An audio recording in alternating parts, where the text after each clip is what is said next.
News 18 सत्यासाठी बेधडक। मिरजेत Ganesh तलावाजवळ तरुणाचा धारदार शस्त्रानं निर्घुण खून, टोळी युद्धातून खुनी हल्ला। मिरज येथील गणेश तलावाजवळ एका धारदार शस्त्रानं तरुणाचा निर्घुणपणे खून करण्यात आलाय। निखिल कलगुटगी, राहणार मिरज असं मयत तरुणाचं नाव आहे। टोळी युद्धातून हा खुनी हल्ला झाल्याचा संशय व्यक्त केला जातोय। याबाबत माहिती अशी की राजकीय वादातून आणि जुन्या वादातून त्यांच्यावर हल्ला झाल्याचा संशय व्यक्त केला जातोय। मयत निखिल कलगुटगी याला काही जणांनी शनिवारी रात्री गणेश तलाव येथे बोलावून घेतलं। त्यानंतर त्याच्यावर धारदार हत्यारांनी हल्ला केला। डोक्यात वरमी घाव बसल्यानं निखिल हा रक्ताच्या थारोळ्यात खाली कोसळला।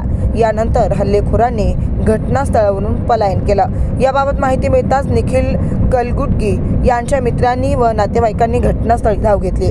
त्यानंतर त्याला उपचारासाठी मिरज शासकीय रुग्णालयात दाखल करण्यात आले, परंतु अति रक्तस्राव झाल्यामुळे निखिल याची प्रकृती चिंताजनक बनल्यानं उपचार सुरू असताना त्याचा दुर्दैवी मृत्यू झाला। घटनास्थळी पोलीस अधीक्षक संदीप घुगे, अप्पर पोलीस अधीक्षक कविता बारवकर, उपविभागीय पोलीस अधिकारी प्रनिल गिल्डा, स्थानिक गुन्हे अन्वेषणचे पोलीस निरीक्षक संतोष शिंदे, पोलीस निरीक्षक किरण रासकर यांच्यासह अधिकारी आणि कर्मचाऱ्यांनी धाव घेतली। मिरज शहर पोलीस आणि स्थानिक गुन्हे अन्वेषणच्या पोलिसांनी हल्लेखोराच्या शोधासाठी पथके रवाना केली आहेत। Police times news 18 सत्यासाठी बेधडक।